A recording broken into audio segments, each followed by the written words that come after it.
The first warning sign wasn't the Dominion warships blotting out the sun. It was the silence that fell across the colony long before the shadows reached the ground, an instinctive hush, like the world itself bracing for impact. Miners looked up from their drills. Children stopped mid-laughter. Even the wind paused as though afraid to draw attention. Something immense and merciless was descending from the heavens. Commander Reeves stood at the edge of the main quarry, dust settling on his shoulders as he watched the sky darken with metallic mass. His breath came slow and measured, the way it always had before a storm he couldn't stop. He had never told most of the colony about his past. They saw him as a calm, reliable foreman, someone who kept schedules tight and tempers calm. A good man. A steady man. None of them knew that once, long ago, his name had echoed across battlefields. High above, the Goroth Dominion fleet arranged itself in a perfect crescent, a predatory smile carved into the atmosphere. Gunmetal hulls glinted against the sun. Engines growled like approaching thunder. And then the landing craft began their descent, too many to count, too purposeful to misinterpret. Around Reeve, people whispered, "Is it pirates? Resettlement inspectors? No, look at the formation. That's war. It's war."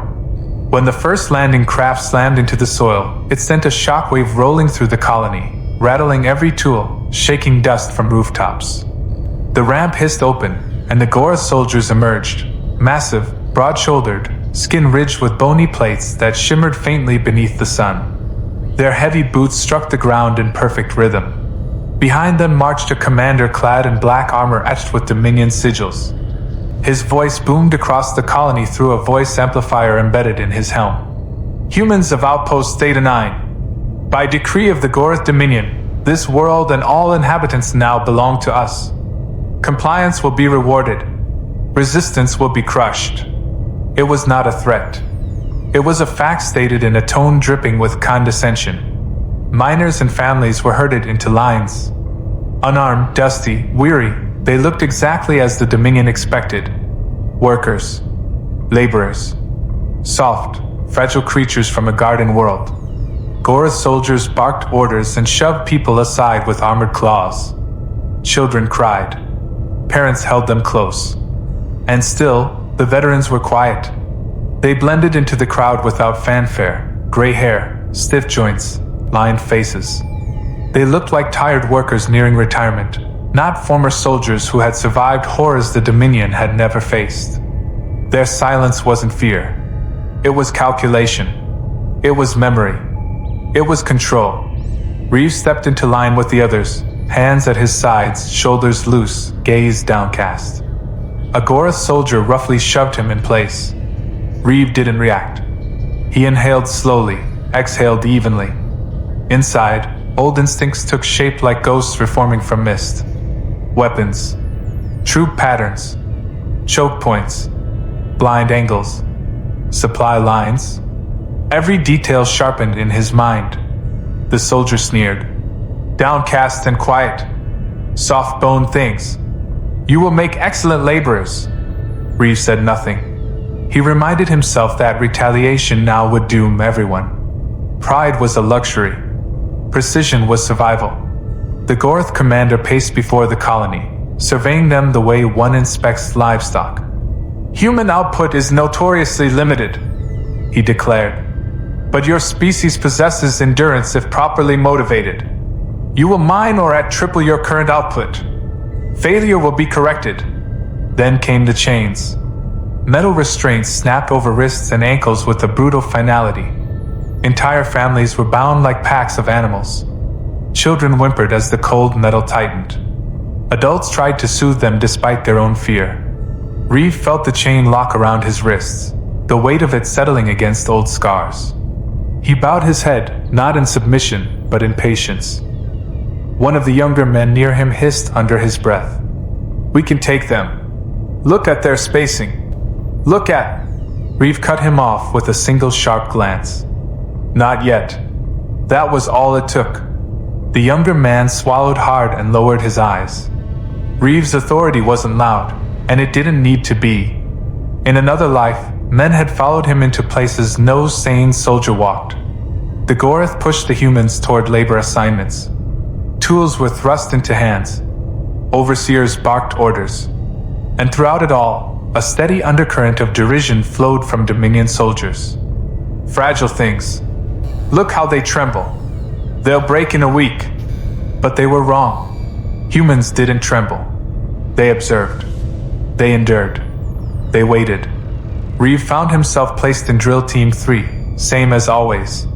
The Overseer, a hulking Gorath with jagged horns, glared at the humans like they were beneath notice. The miners lifted their drills, heavy machinery humming to life, and resumed the monotonous rhythm of cutting into the ore walls. Dust filled the air. The sun beat down. Sweat dripped. On the surface, everything looked normal. But beneath the noise, the veterans were whispering. Not with words, with glances, with subtle shifts of movement, with the unspoken language of people who had once depended on each other in places where hesitation meant death.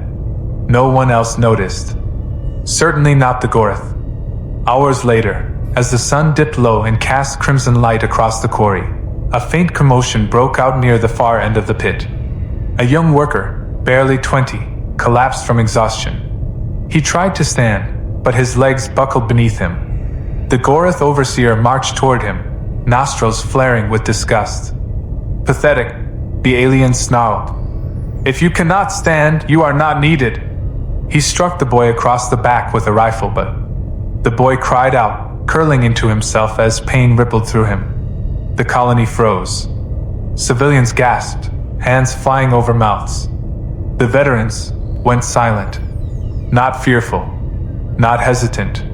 Silent the way a storm is silent before the first bolt strikes. Reeve felt the tension in every veteran's muscles like it was his own. Old reflexes surged.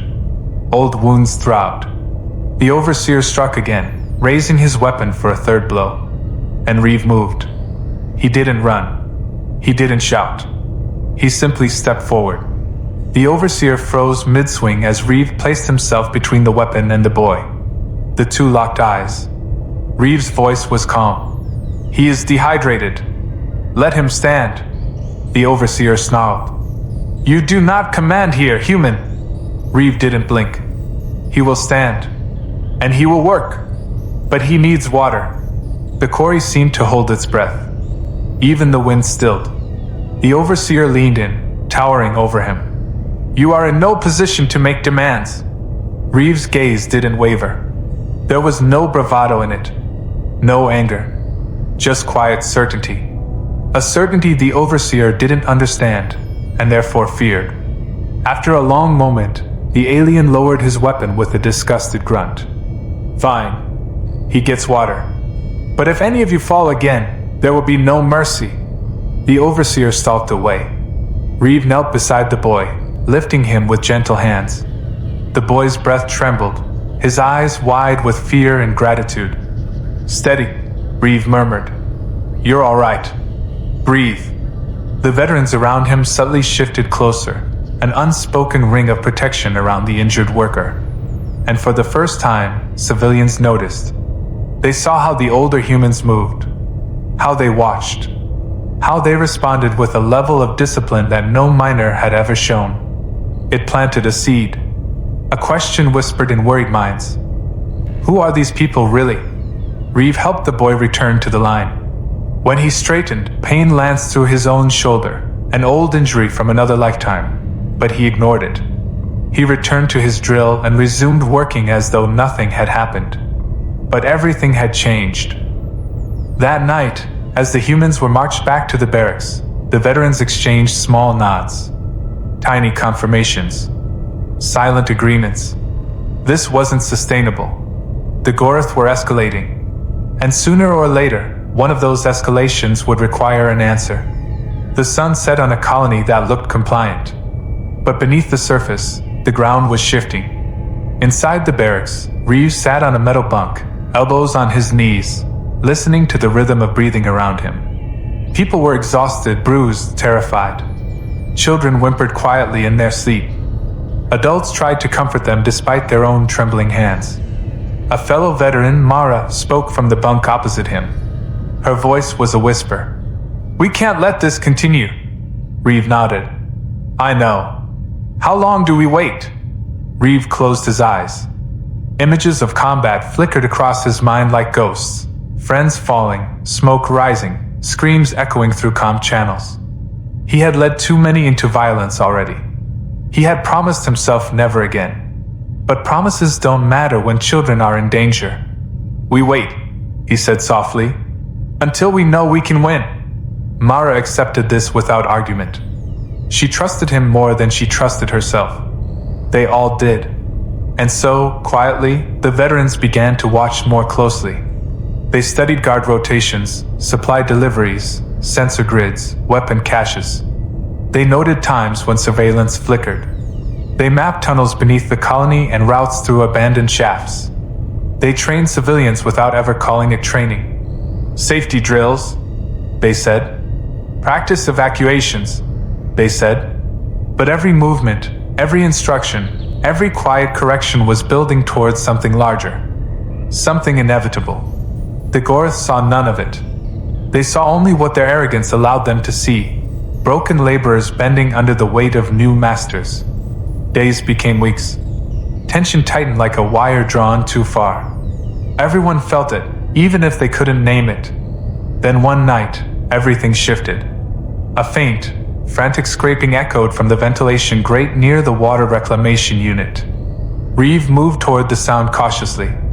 A moment later, the grate swung open and a young Gorth tumbled inside, eyes wide with terror, breath coming in ragged bursts. "Please," he gasped. "Help me." Veterans moved instantly, surrounding him with the precision of a squad securing a perimeter. The Gorth raised trembling hands. I'm not here to harm you." Reeve stepped forward. "Why are you here?" "I had to warn you," the young alien stammered. "The Dominion, they're planning to relocate your colony. Not to another world. To the front lines." A cold silence fell. Reeve's voice dropped. "Explain." "They need bodies," the Gorth whispered. "They intend to use you as fodder. To overwhelm enemy trenches. Humans are durable. You last longer under fire. That's what they say." Fear rippled through the barracks, but beneath it, something else stirred. Rage. Controlled, quiet rage. Reeve's jaw tightened. "Why warn us?" The young Gorth swallowed hard. Because my brother died in a Dominion assault squad. They threw him at a fortified line with no support. He never had a chance. And now they want to do the same to you." Reeve studied him for a long, silent moment. The alien shook under his gaze. Finally, Reeve spoke. "Your name?" "Tarek." "Very well, Tarek. You did the right thing coming here." Tarek's eyes widened in relief. Reeve continued. "But now you must understand, your warning has consequences." Tarek blinked. What consequences?" Reeve leaned in, his voice low. "We no longer have the luxury of waiting." Around them, the veterans straightened, every spine aligned, every breath held, every eye burning with purpose. The wire had snapped. And when the sun rose, the Gorth Dominion would have no idea that the miners they enslaved were already beginning to rise. Night settled over Outpost Theta 9 like a shroud, thick and suffocating. The air tasted of metal and dust, and even the stars seemed dimmer, as if the universe itself was holding its breath. Inside the barracks, Reeve stood in the center of a circle of exhausted, frightened people, while Tarek trembled under the scrutiny of 100 eyes. He was young for a Gorth, barely into adulthood by their standards. His skin had a bluish tinge, ridges still soft, armor patchy and ill-fitted. He did not look like the towering warriors who patrolled the camp. He looked like someone trying very hard not to break apart in fear. Reeve approached him slowly, his voice measured. "Explain exactly what the Dominion intends." Tarek's throat bobbed. "They plan to move your entire population to a war front on the Outer Rim. You won't be trained. You won't be armed. They're going to send wave after wave of you at enemy fortifications until something breaks. They don't care if it's the enemy." His voice cracked. "Or you." A ripple of horror passed through the barracks. Parents clutched their children closer. A few civilians trembled so hard they nearly fell off their bunks. Reeve didn't flinch. He had heard this kind of plan before, long ago, under a different banner, in a war he'd spent years trying to forget. The same cold logic. The same disregard for life. Some strategies recycled themselves across empires, no matter the species. "Why warn us?" Reeve asked quietly. Tarek swallowed again, as though the truth tasted bitter. "Because the Dominion doesn't see you as people. They see you as tools. But I've watched you. You work together. You look out for each other. You care for each other. My brother fought in the Dominion's vanguard. They used him up like they use everyone. He died before he saw 30 cycles." His voice shook with rage and grief. "I can't watch them do the same to another species." Reeve held his gaze for several long seconds, his expression unreadable. Then he nodded once. "Thank you." A wave of tension eased from Tarek's shoulders, but only slightly. Reeve turned. "Mara. Jace. With me." The two veterans stepped to his side immediately. Mara, with her close-cropped gray hair and sharp eyes, and Jace, whose limp was the only visible reminder of the injuries that had once ended his military career. Reeve lowered his voice. "Spread word to the others. Quietly. Tonight begins preparations for contingency protocol." Mara's breath caught. "You mean?" "Yes," Reeve said. "We're past waiting." Jace nodded once, jaw tight. "Understood." The two slipped away into the barracks' darkness, weaving between bunks with the stealth of predators long accustomed to moving unseen. Reeve turned back to Tarek, who still looked on the verge of bolting.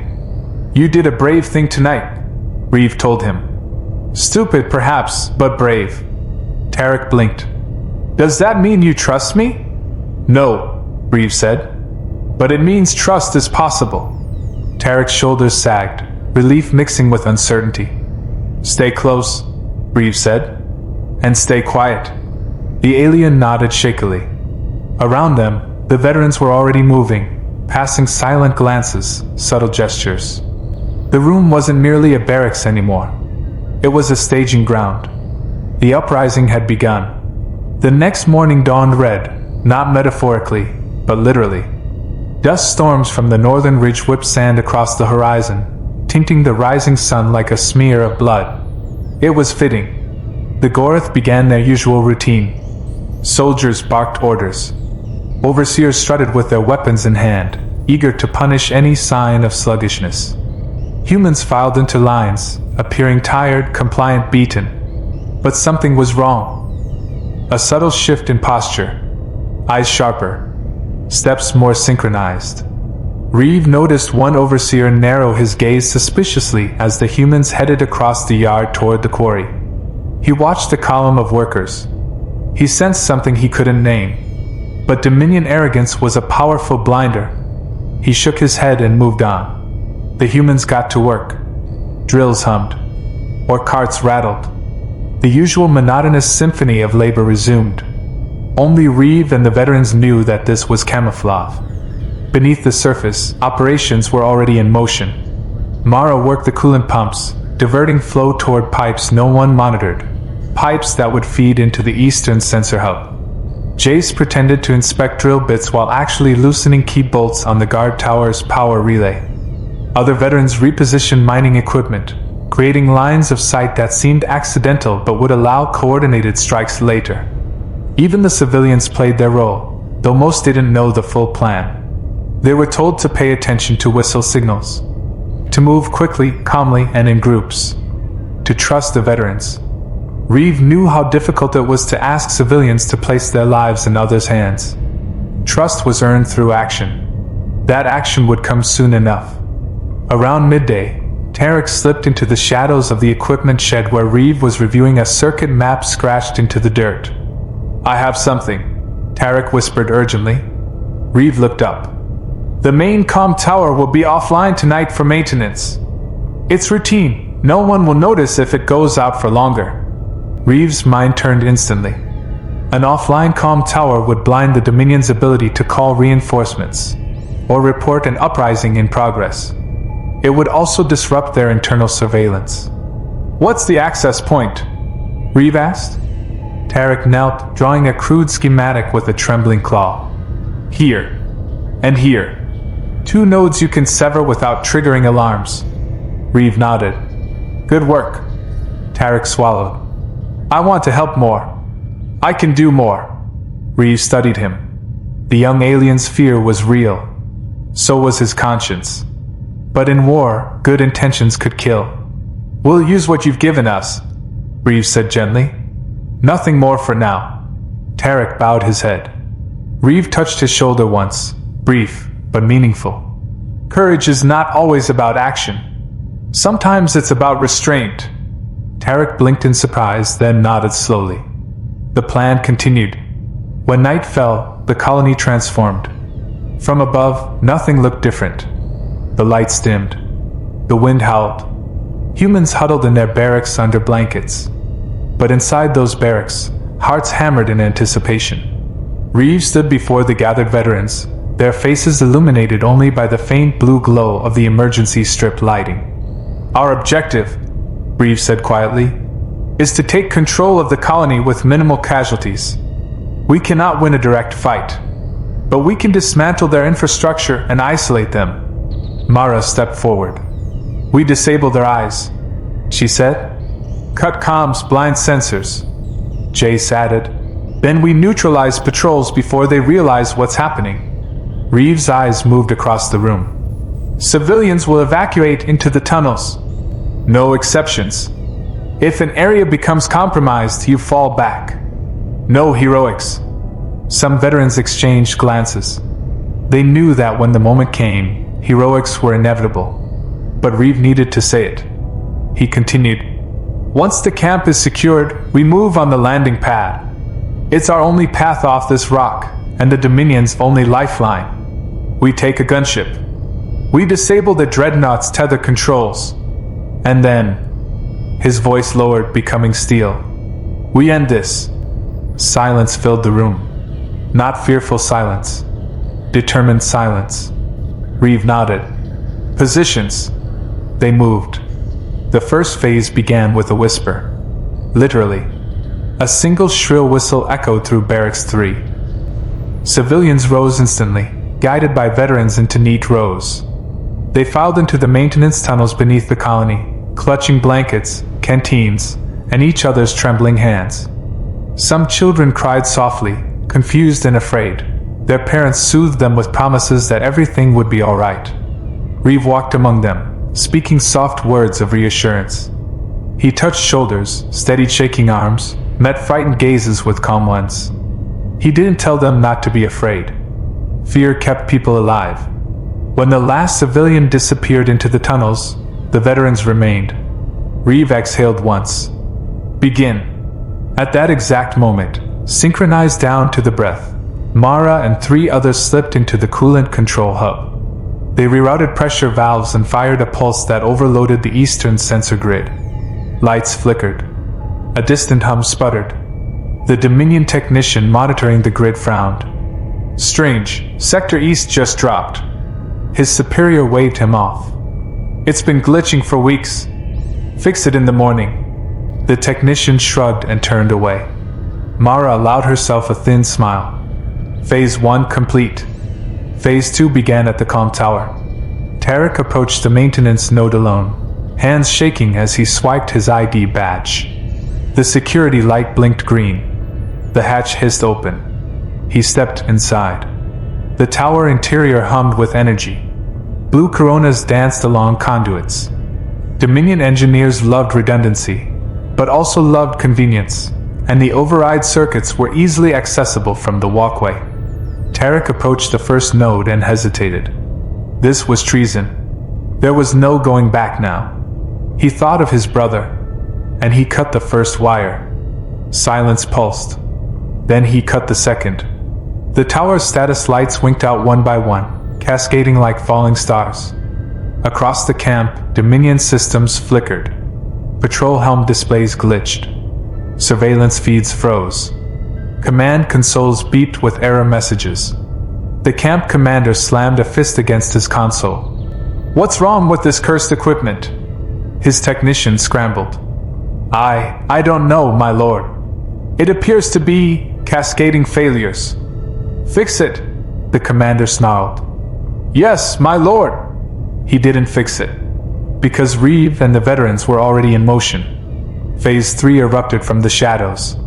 The first guard patrol never saw them coming. As 4 Gorath soldiers marched past the ore refinery, a vent panel slid open above their heads. 2 veterans dropped silently, landing with practiced precision. One clamped an arm around a Gorath's throat, cutting the air supply. Another struck the second guard's helmet with a reinforced mining clamp, sending him sprawling. The third guard whirled, but 3 more veterans surged from the darkness, tackling him to the ground. It was over in 5 seconds. No screams. No gunfire. The Dominion would find the unconscious guards hours too late. At the southern gate, 2 overseers lounged near the watchtower, complaining about rations. They didn't notice Jace creeping along the support beams above. A single well-aimed drop sent a heavy equipment crate crashing onto their heads. By the time the alarm lights flashed, the veterans were gone. The Dominion grew uneasy. "Patrol 3 is overdue. Patrol 4 isn't responding. Comms still down. Surveillance frozen." The camp commander barked orders, but every instruction collided with another failure. Dominion systems were designed for brute force, not subtlety. When the subtlety failed, the brute force had no direction. Reeve moved through the shadows like a man returning to his natural habitat. He felt older, slower, but also clearer. Purpose sharpened him. The sound of distant footsteps echoed down a corridor. He signaled his team to flatten against the wall. A squad of Gorath marched past, muttering, "Something's wrong. Should call the dreadnought. Can't, comms are dead." Reeve's team let them pass. Not every fight needed to be fought. Some battles were won through patience, others through silence. But soon, silence wouldn't be enough. The path to the landing pad loomed ahead. The landing pad was a fortress of steel and reinforced plating, guarded by 24 Gorath soldiers and a sentry mech. Floodlights swept across the pad, their beams sharp and bright against the night. Mara whispered, "We'll never breach that head-on." "Agreed," Reeve said. "But we won't be going head-on." He pointed toward the coolant pipes snaking beneath the pad. Earlier that day, Mara had rerouted half the facility's coolant reserves toward those very pipes. "On my mark," Reeve whispered. In the darkness below, Mara triggered the release.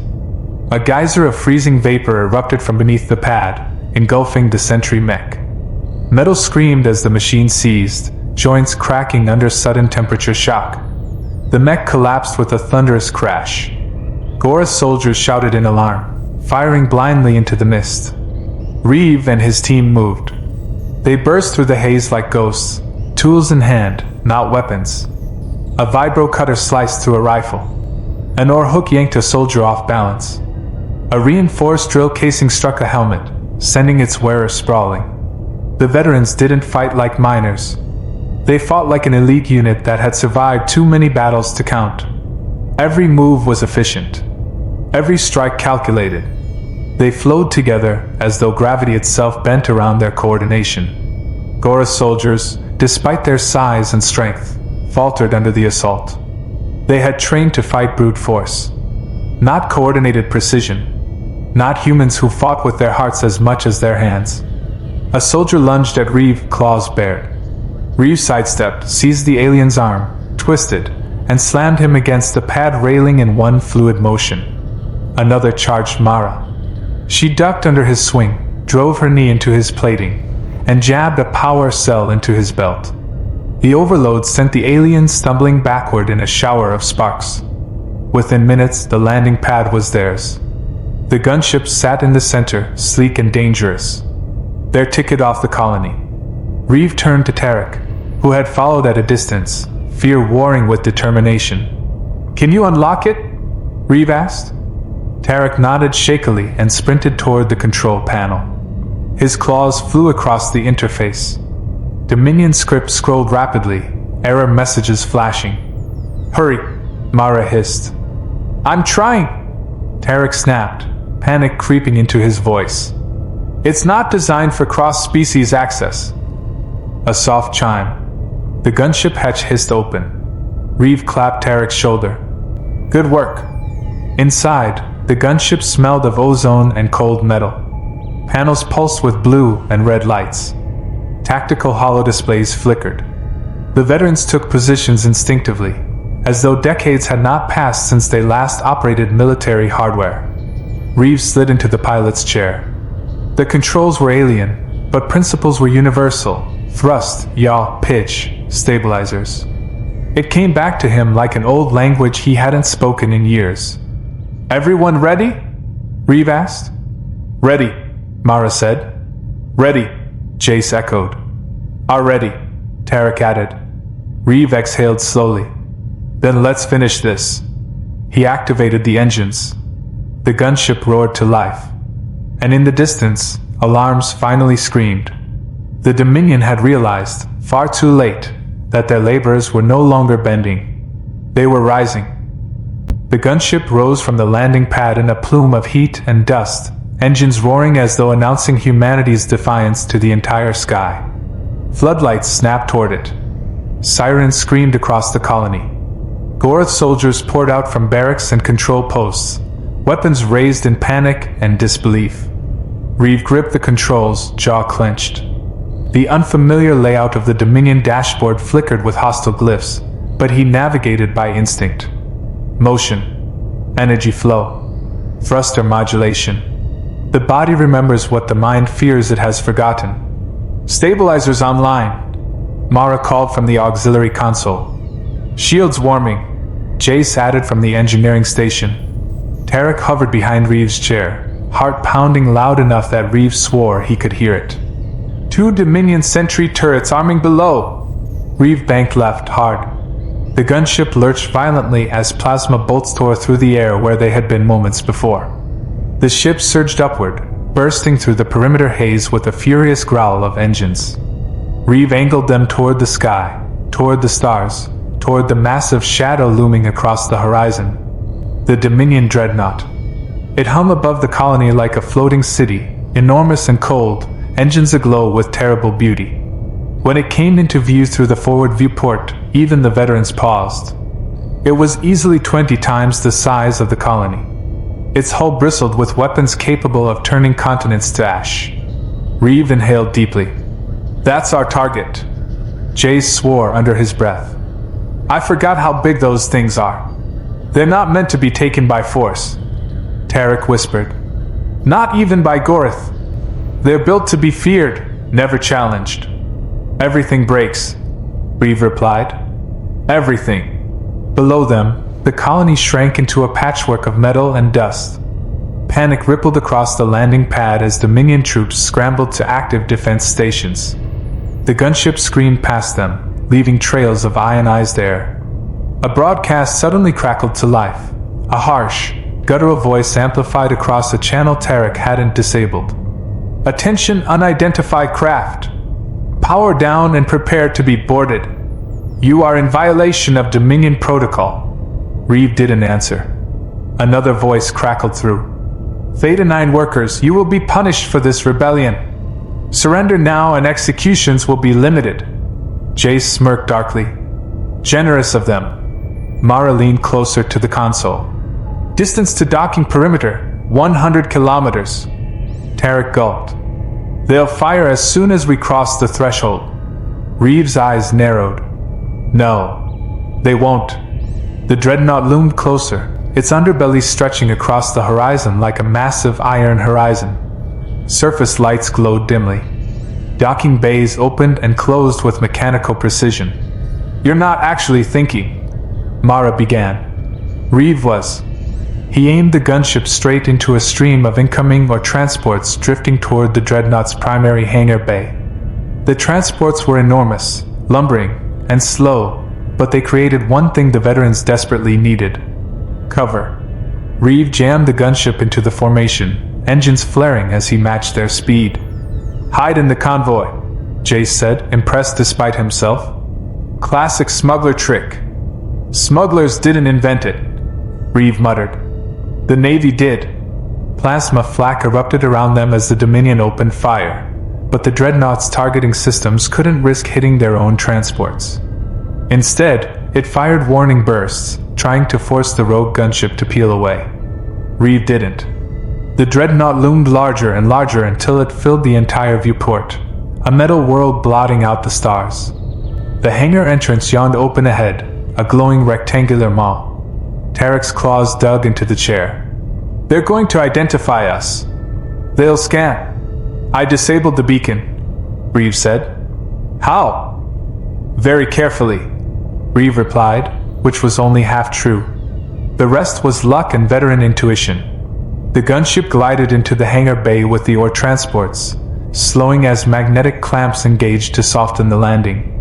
Dominion workers rushed across the deck, shouting instructions in their harsh language, unaware that death had just landed among them. The landing struts touched metal.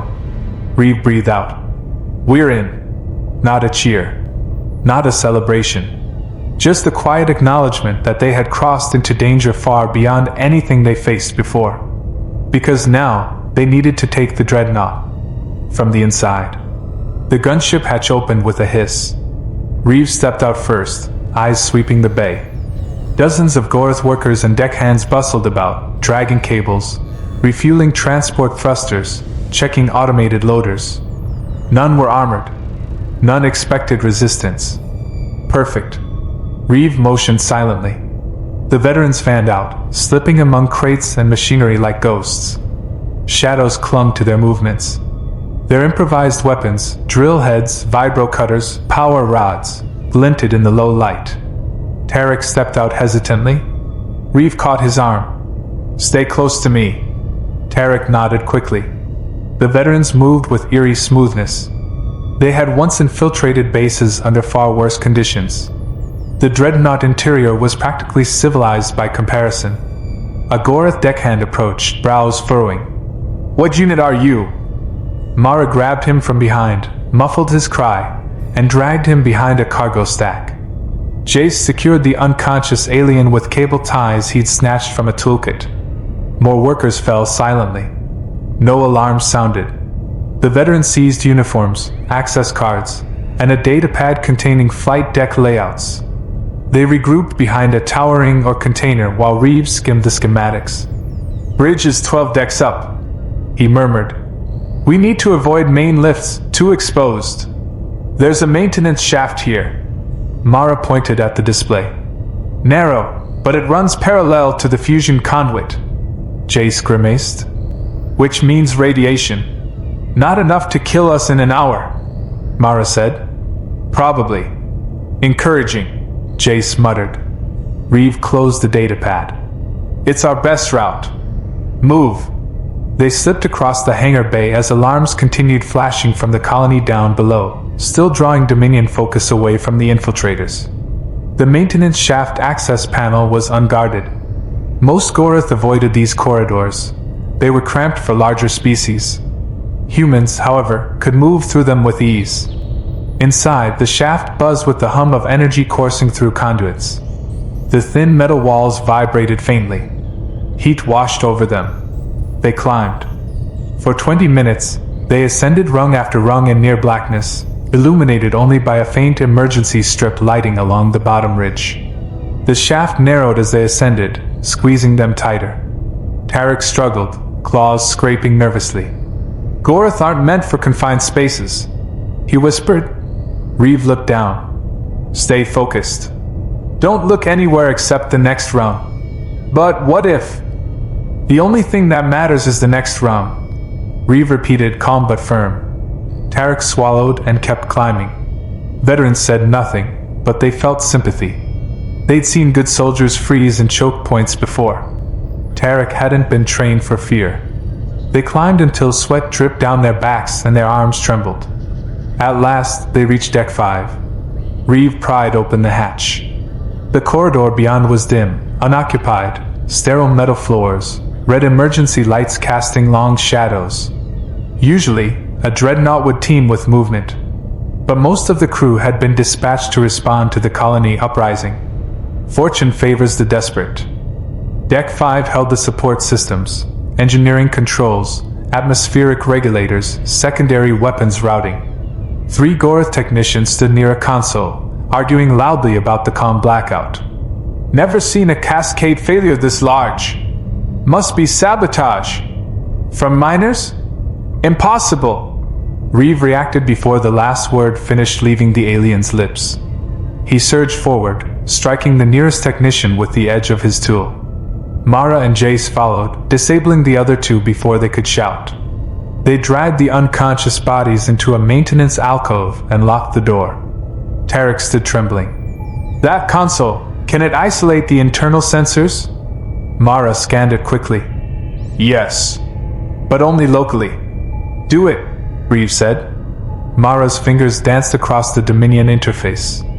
Her understanding of alien systems wasn't perfect, but Terran military tech shared enough universal principles that she could infer the rest. The deck-wide scanners flickered, then blinked off. Lights dimmed. The corridor darkened. They had carved a blind spot. Jace grinned. Beautiful. Don't celebrate yet, Reeve replied.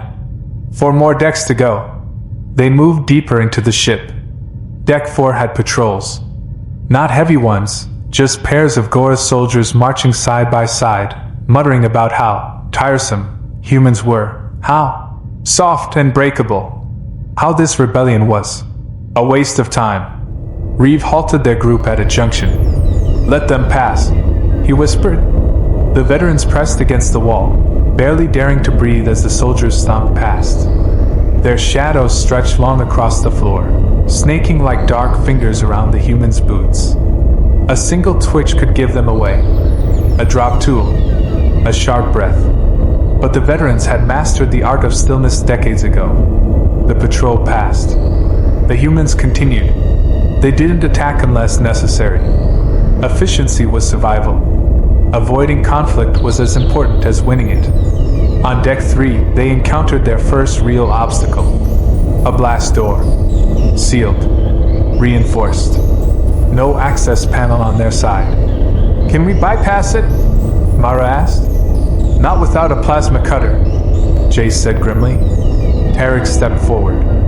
I think there's a manual override behind that panel.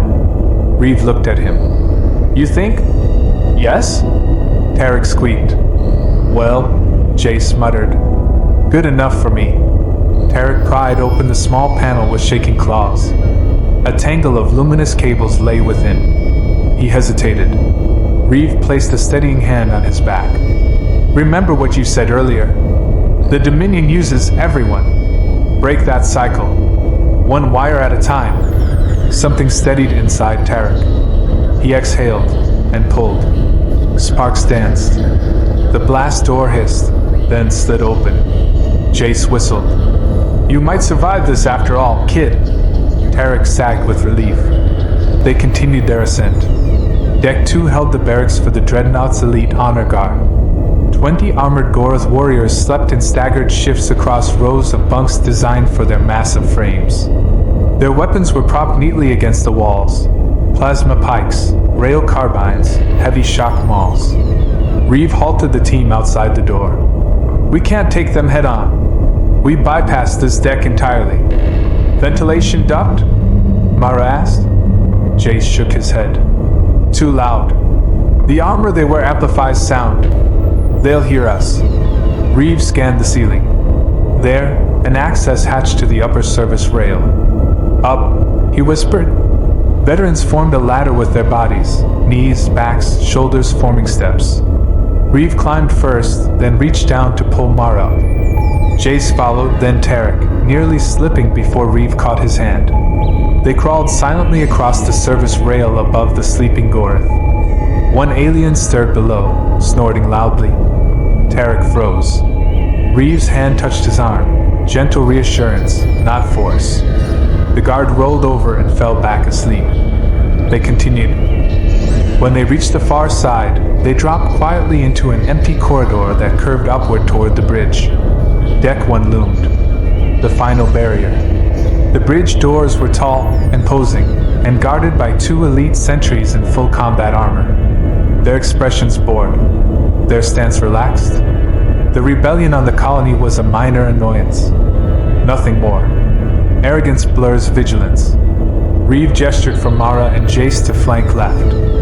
Tarek stayed close behind him. They stepped into open view, disguised in the stolen deckhand uniforms. One sentry barked. "What are you doing here?" "This deck is off limits." Reeve didn't speak. He didn't need to. His hand moved faster than the sentries could process. A vibro cutter slashed across the first sentry's weapon arm, severing tendons beneath armor joints.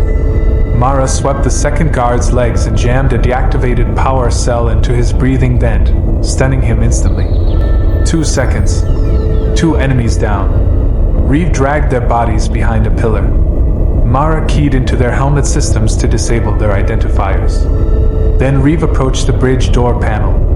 Tarek whispered, "Bridge access is restricted to command signatures. We'll need a commander's." A heavy footstep echoed from the corridor behind. A Dominion officer rounded the corner, snorting disdainfully at the humans in stolen uniforms. "You!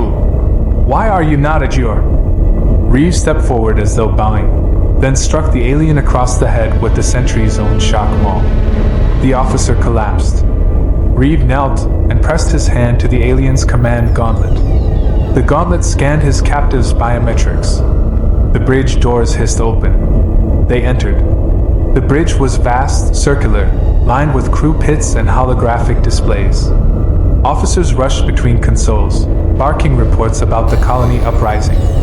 No one expected an attack here. Reeve and the veteran stepped inside with calm certainty. For a split second, no one noticed them. Then the commander at the center of the bridge turned. He was massive even by Gora's standards, armor-plated, helm crowned with jagged spikes.